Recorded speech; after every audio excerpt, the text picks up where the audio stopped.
오늘의 책 제목은 당신과 나 사이. 자, 페이지는 165페이지. 화목한 가정은 안 싸우는 집이 아니라 갈등을 잘 해결하는 집이다.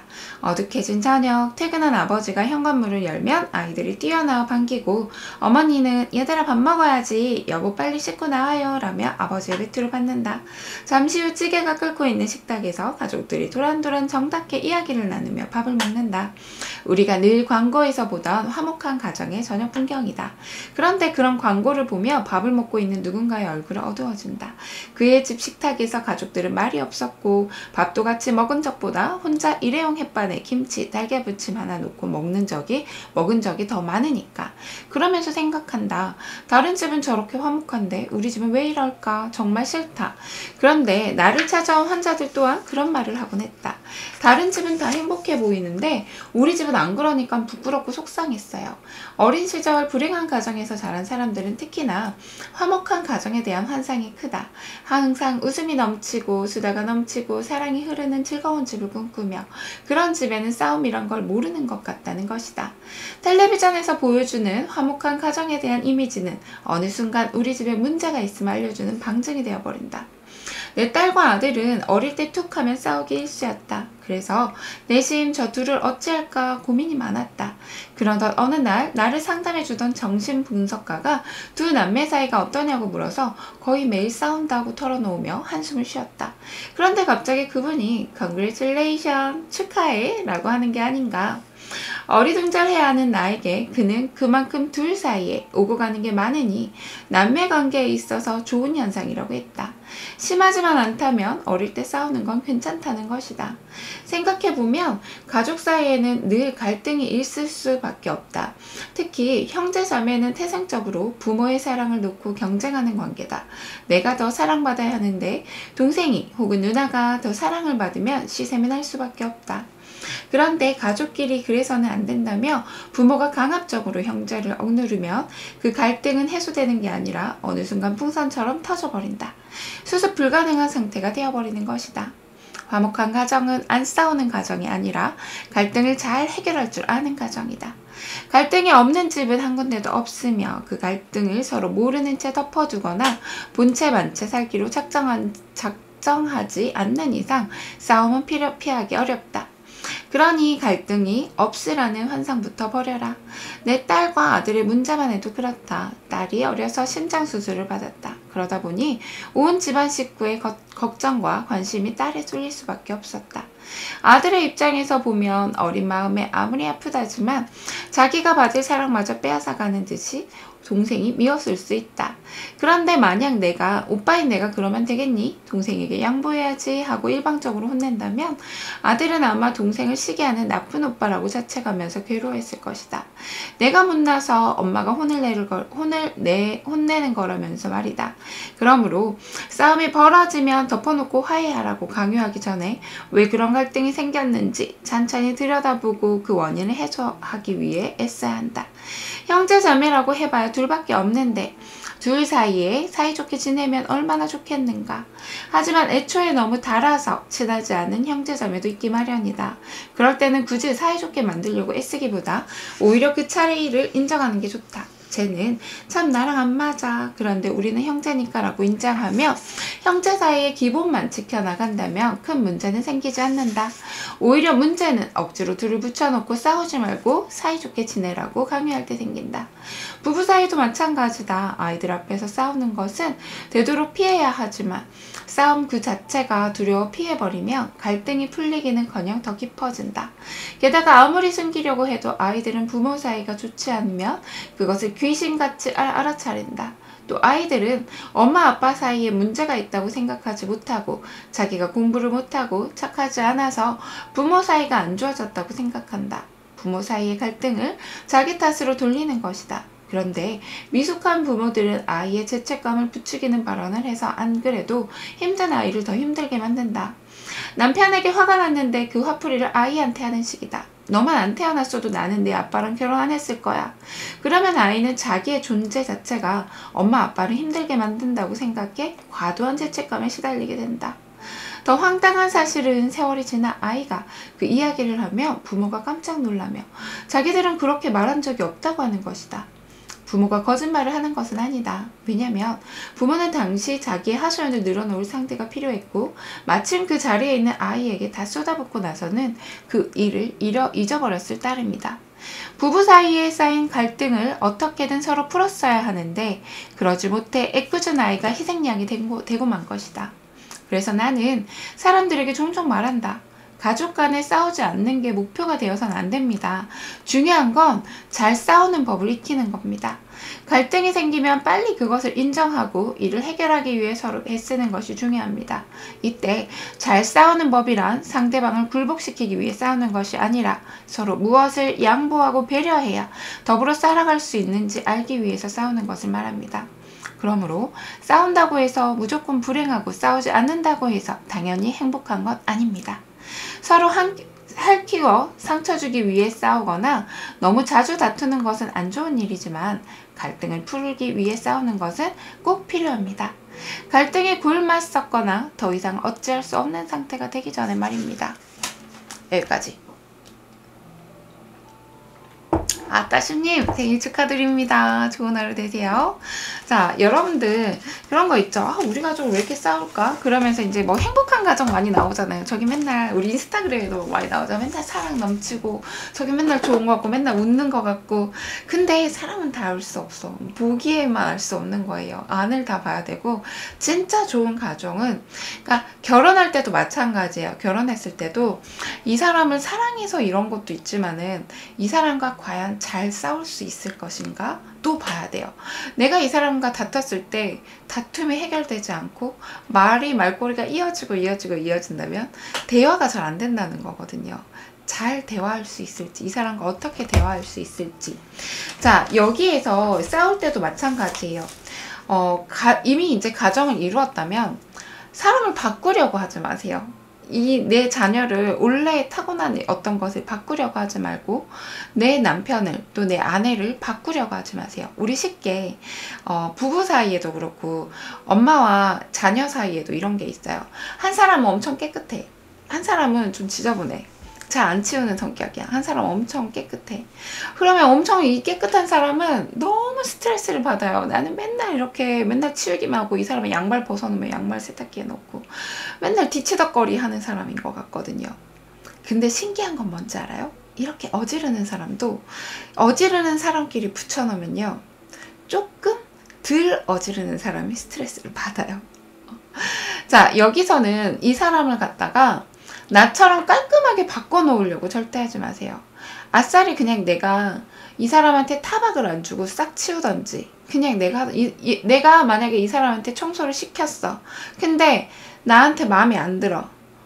근데 이 사람은 청소 시킨 걸 했어.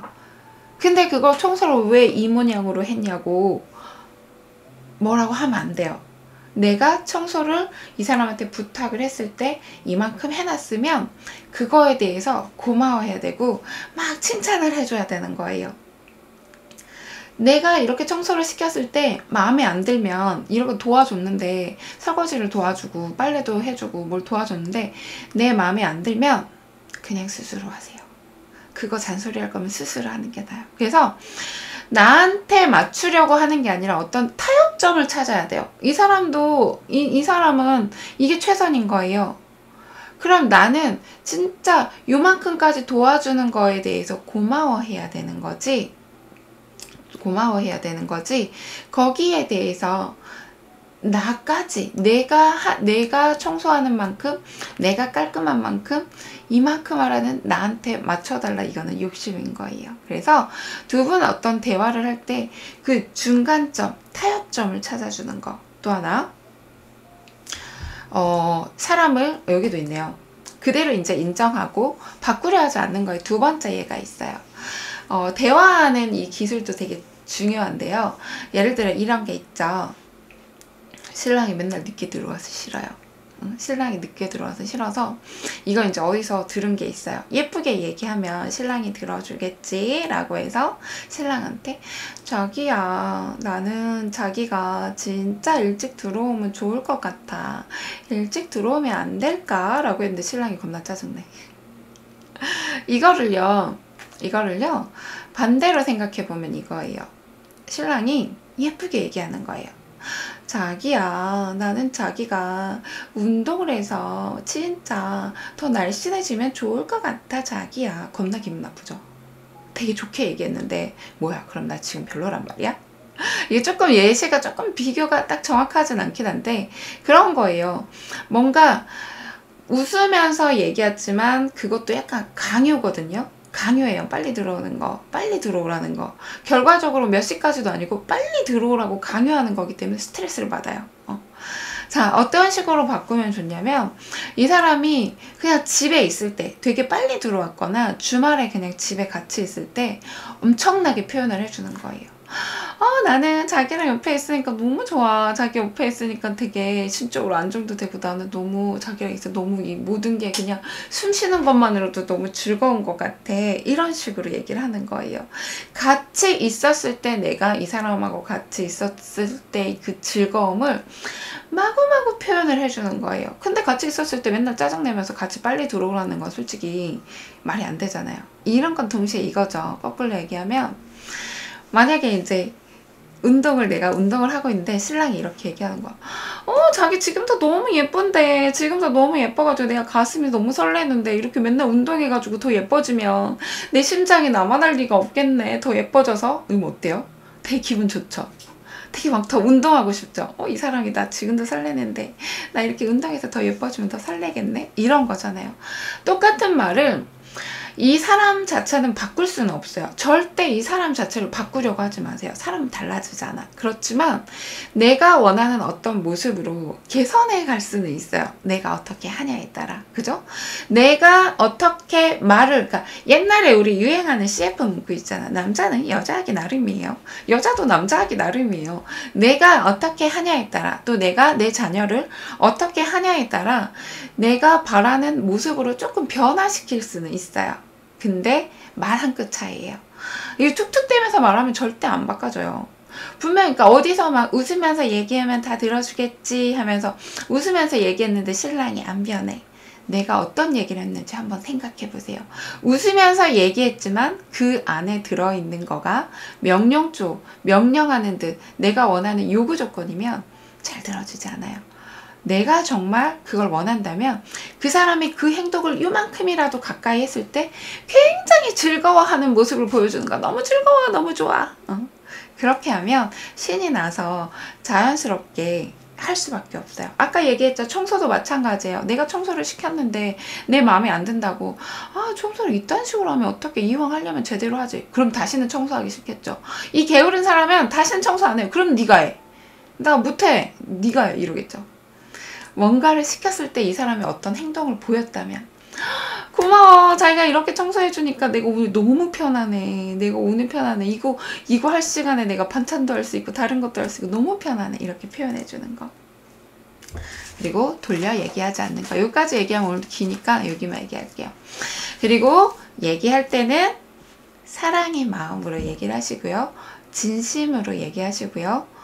나 이거 해줄까? 이렇게 해줄까? 하지 말고 눈을 보면서 사랑하는 마음을 해주세요. 내 얘기를 듣지 않는 신랑한테는 어떻게 말해야 될까? 옆에서 얘기도 해도 못 들었다고 얘기해요. 이거 방금 얘기했죠? 눈을 바라보고요. 사랑하는 마음으로 얘기하세요. 그냥 얘기하지 말고요. 눈을 보고 얘기하세요. 정말 얘기 안 하면 진짜 이건 닭살스러워. 안아보세요. 와락 안 하세요. 눈을 보세요. 신랑아, 나 오늘 있잖아. 나 여기 5시까지 청소기 한번 돌려주면 진짜 고마울 것 같은데. 해보세요. 절대 합니다. 절대 해요. 그냥 얘기했겠지. 눈을 안 보고. 신랑아, 오늘 5시까지 여기 있는데 5시까지 저것 좀 청소 좀 해주면 좋을 것 같은데. 남자는요, 눈을 바라보고 그 앞에서 얘기해줘야 돼요. 안 들려요. 알겠죠? 눈을 바라보고 한번 해주는 거. 닭살스러워서 못하겠어. 우리 평생 같이 살아야 될 남편이에요.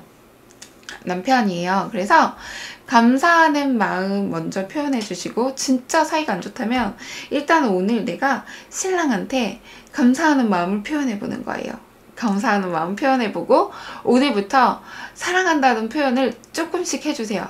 뭘로 해주든 안아주든 뭐든 싫다고 해도 끝까지 해보세요. 절대 그거 싫다는 남자는 없어요. 절대 내가 바뀌었다고, 내가 바뀌어서 내가 오늘 신랑한테 좋은 얘기 해봐야지, 한번 안아줘야지, 사랑한다고 얘기해줘야지, 사랑한다고 얘기했는데 남자가 쎄해. 거기다가 대고 나는 이렇게 달라졌는데 저 사람은 왜 이렇게 반응하지? 실망하면 안 돼요. 내가 무언가를 했을 때는 바라지 않고 하는 거예요. 바라지 않고 하는 거예요. 절대 한 사람 바꾸는 게, 제가 사람 바꾸려고 하지 않는다고 그랬죠. 그대로 받아들이거나, 만약 이 사람을 조금 바꾸고자 라고 마음을 먹었다면, 내가 지금 이 바꾸고자 마음을 먹어서 행동하는 것들에 있어서 어떤 대가를 바라지 마세요. 약간 이 사람이 이렇게 했을 때 바꿔지면 좋겠다 라는 상상을 하면서 그 설레이는 마음만 있으면 되지, 내가 이렇게 얘기했을 때 왜 저 사람은 또 내가 이렇게 진짜 오늘 진짜 있어서 마음 먹고 이렇게 막 닭살 돋는데도 얘기했는데 똑같지? 실망하면 안 돼요. 알겠죠? 바라지 않고 사람을 바꾸고자, 내가 원하는 모습으로 어떤 모습을 바꾸고자 라고 마음을 먹었다면 바라지 마세요. 그냥 해주세요. 아까 그렇게. 절대 사람은 안 바뀌어요. 그러니까 안 바뀐 게 아니라 원래 가져왔던 선천적인 어떤 것들을 바꾸는 거는요, 진짜 힘이 든 일이에요. 힘이 든 일이에요. 그래서 이왕 이미 결혼했잖아. 물릴 수 없잖아요. 그러면 그대로 일단 받아들이는 연습을 먼저 하는 거예요. 있는 그대로. 저 사람 원래 저런 사람이야 라고 받아들이는 모습, 있는 그대로 사랑해주는 연습을 먼저 하는 거예요. 이거 나 사랑하는 거랑 똑같은 거예요. 이거 어려운 거죠. 어려운 거예요. 저 사람 원래 그런 사람이야. 그대로 받아들이고 그대로를 사랑해주는 연습을 먼저 하면서 하나씩 하는 거예요. 분명히 다 나쁘진 않아요. 왜 내가 결혼했는지 생각해보세요. 어떤 게 사랑해서 결혼했잖아요. 그래서 저 사람에 대한 칭찬을 적어보는 거예요. 분명 내가 마음에 안 드는 구석도 있지만 그래도 이 사람이 만약 없다고 생각하면 중요한 부분들이 있을 거거든요. 그래서 한번 적어보세요. 이 사람에 대한 칭찬. 하나씩 하시면 돼요. 너무 바라지 마세요. 너무 바라지 마세요. 이게 처음에 꿈기습 했을 때 부작용이 뭐냐면요, 내가 해서 바뀐 거예요. 내가 꿈기습을 해서 너무 바뀐 거야. 그래서 이제 여기서 배운 거를 막 써먹는 거야, 신랑한테. 이렇게 하면 신랑도 달라지겠지, 내가 사랑해 라고 표현하면 이 사람도 사랑해 라고 달라질 거야. 근데 거의 여기에는 바람이 있거든요. 왜 내가 이렇게 했는데 저 사람은 나한테 이런 피드백을 안 주지? 라고 실망하는데 절대 그러면 안 돼요. 그냥 내가 사랑을 주고 거기서 끝나야 돼요. 내가 사랑을 주는 것에, 내가 무언가를 표현하는 것에 즐거움이 있어야 돼요. 알겠죠? 따시님, 제가 아까 축하한다고 얘기했어요. 축하드려요. 그래서 그렇게 하시면 됩니다. 절대 바라지 않는 거. 나 사랑하는 것도 어렵잖아요. 나 컨트롤하는 것도 어려운데 남 컨트롤하는 거 얼마나 어렵겠어요. 그쵸?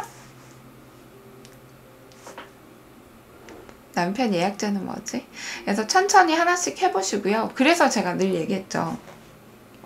지금 주어진 환경에 감사하는 거, 지금 나를 사랑하는 거, 지금 내가 갖고 있는, 살고 있는 이 모든 환경에 감사하는 거. 가정도 그렇고 사회도 그렇고 지금 일단 여기에 감사하는 게 먼저예요. 거기서 감사를 느끼고 거기에서 사랑을 느끼면 더 큰 사랑이 가능해져요. 제가 제이랑 맨날 어머 사랑해 이렇게 그럴 것 같으면 그렇지 않아요. 저희도 투닥투닥 싸워요. 마음에 안 드는 거 있지. 서로 나무로 몇 년을 살았는데, 서로 나무로 30년 이상 살았는데 똑같을 수만은 없거든요. 그러니까 제가 옛날에 얘기하지 않았나요? 제이는 운전하면 욱해요. 욱한 게 너무 심해요. 근데 저는 그게 너무 싫어요. 누군가가 욕하는 거 듣고 있으면은 굉장히 하루가 슬프고 하루가 되게 다운되고 막 이러거든요. 그래서 완벽하게 고쳐지진 않았지만은 제이가 요즘 달라진 건 뭐냐면, 그러니까 운전하는 도중에 제이한테 칭찬을 많이 해요. 자기가 이렇게 운전해서 나는 고마워, 맨날 고마워, 이런 말들을 많이 해요. 그리고 그러면서 표현해요. 나는 자기가 이렇게 운전하면서 욱할 때마다 나는 하루가 너무 흐트러지는 것 같고 망가지는 것 같은 기분이 들어서 되게 짜증도 나고 그런다 라고 몇 번씩 얘기를 해요. 자, 옛날보다 엄청나게 좋아졌어요. 그 안에는 그대로를 받아들일 필요도 있어요. 나는 이게 너무 싫은데 이 신랑 바꿀 수 없잖아. 새 신랑으로 바꿀 수 없잖아. 그럼 원래 이런 죄를 일단 인정하는데 굉장히 오래 걸리고, 사실 지금도 한 번씩 욕하면 너무 싫지만 내 남편이기 때문에 인정하려고 해요. 그 다음에 거기에 대해서 고마운 걸 생각해보면 그냥 운전해줘도 고맙고 내 남편인 게 고마운 거예요. 그래서 칭찬하려고 그래요. 그러면 제가 한 번씩 이렇게 짜증날 때 있잖아요. 제이는 가만히 있는데 누가 훅 하고 끼어들어오면 욱 하잖아요. 그러면 제가 한 번씩 욱 했다가 자기야 그래도 지금은 내가 욕할 상황이었지? 이래요. 그러면 거기서 짜증내는 게 그래 맞아. 이럴 때 진짜 짜증났을 것 같아. 이렇게 맞받아쳐 주거든요. 그래서 옛날에 열이었다면 지금 1이나 2로 되게 줄었어요. 근데 그거에 저는 1과 2도 아직도 싫어요. 사실은. 그치만 열에서 이만큼 줄어준 거에 되게 감사해. 고마워. 그래. 진짜 요즘 저기 왜 이렇게 운전 이렇게 얌전하게 하는 거야? 이런 식으로 약간. 그러니까 저도 맨날 이렇게 삶에서 배워가는 중이에요. 그래서 절대적으로 부부가 다 똑같이 완벽할 수는 없어요. 너무 싸움을 안 하는 부부도 솔직히 위험한 거예요. 그래서 싸움을 하고 말을 하고 대화를 잘 할 수 있다는 게 오래 건강하게 지속할 수 있는 가족 관계이고 부부 관계이라는 거. 네. 자, 오늘 너무 길었네요. 여기까지 하겠습니다. 둘째도 생일이에요. 따심님도 생일이고 둘째도 생일이에요. 두 분 같이 생일이에요? 응? 같이 생일이 같은 건가? 생일 축하해요. 우리 둘째 따님도 되게 축하해요. 자, 오늘도 이렇게 한번 해볼게요. 남을 바꾸려고 하지 않고 사랑하는 마음으로 진심으로 대해주는 거. 네, 과일 먹방 할게요. 일단 마무리를 지어야 되겠네요. 너무 오래 했어요. 자, 오늘 마무리 해드릴게요. 오늘 할 일 적고 하기 싫은 일을 가장 먼저 하는 거. 즐거운 마음으로. 두 번째, 유첼 기적습관 1시간마다 1분씩 호흡해주세요. 자, 세 번째, 여러분들의 꿈이 있다면 이미 이루었다 상상하면서 그 꿈을 향한 행동 실천, 생각 실천 해주시는 거. 네 번째, 감사의 마음. 5만 가지 감사하세요. 솔직히 있잖아요. 남편 맨날 욕해도 없으면 슬플 거잖아요. 있으니까 행복한 거 아니에요? 있으니까 행복하진 만약에 않다고 해. 그래도 있으니까 그래도 낫잖아요. 그죠? 없다고 생각해봐. 만약에 남편이 없다고. 없으면 울 거잖아. 얼마나 슬퍼. 벌써부터 없다고 생각하면 난 마음이 찢어질 것 같은데. 그죠? 모든 것에 감사하는 거. 자, 다섯 번째는 확언해 주시는 거. 나는 이렇게 얘기를 할수록 좋은 에너지가 나에게로 끌어옵니다. 나는 얘기할 때마다 또 물 마실 때마다 순환이 잘 됩니다. 이렇게. 여섯 번째는 여러분들 오늘 하루 보냈다고 생각하면서 미리 일기 적어보시는 거. 하루 먼저, 내일 일기, 한 달 뒤 일기, 1년 뒤 이렇게 해보시면 될 것 같아요. 알겠죠? 그래서 그렇게 해주시고요. 뭔 얘기 하려고 그랬지? 방금 딱 뭔 얘기 하려고 그랬는데 까먹었어. 감사 확언해주고 감사하는 거. 내가 상대방한테 어떤 게 달라지고 싶다고 얘기를 했다면 가족들 또는 신랑 또는 나의 자녀들 하루 중에 어떤 표정으로 가정에서 지내고 있는지 한번 생각해 보세요. 자녀들한테 나는 웃는 모습을 얼마나 보이고 있지? 대화할 때 보이는 것지만 일상 속에서 내가 어떤 표정을 하고 있는지 한번 생각해 보세요. 혹시 나는 얘기할 때 말고 부탁할 때 말고는 이렇게 하고 있지 않은지 한번 생각해 보세요. 굉장히 중요합니다. 알겠죠? 자, 오늘도 즐겁고 행복하게 보내시고요. 사실 내가 나 스스로도 이렇게 바뀌기 어렵잖아요. 하나씩 하시면 돼요. 웃는 연습. 그래서 1시간마다 한 번씩 나를 알아차리는 연습하는 거예요. 제가 오늘 순간에 살라 그랬죠. 지금에 사는 거야. 지금 이 순간 내가 어떻게 하고 있지? 멍 때리고 있네. 한번 웃어볼까? 웃어보는 거예요. 하루 중에 내가 어떤 표정으로 짓는지, 나는 아직 다가오지 않을 저녁 생각하면서 이따가 뭐 먹지 하면서 이러고 있진 않은지, 순간 지금 살고 있는 게 감사한 거예요. 진짜 벼락 맞아서 죽으시는 분들 있잖아요. 순식간에 이따 내가 어떻게 될지 모르는 거야. 지금 살고 있는 거에 감사하면서 웃는 연습. 지금 웃으세요. 지금 이따가 웃어야지. 지금 웃으세요. 이거 돈 안 들어요. 지금 감사하는 거. 자, 오늘 우리 살 수 있는 우리는 굉장히 축복받은 사람입니다. 지금 이 순간에 감사하면서 즐거워하면서 오늘도 즐겁고 행복하게 보내세요. 자, 노래 부르면서 마무리하고 먹방으로 들어오고요. 또 오늘의 5분 실천할 수 있는 운동할까? 이따가 다시 들어올게요. 노래할게요. 오늘을 오늘을 감사해. 오늘을 사랑해. 오늘을 축복해. 존재만으로 귀한 나에게. 호흡은 빠져 살이 빠져. 호흡은 타 체지방이 타. 호흡 내 호흡 편안한 내 호흡. 야 사랑해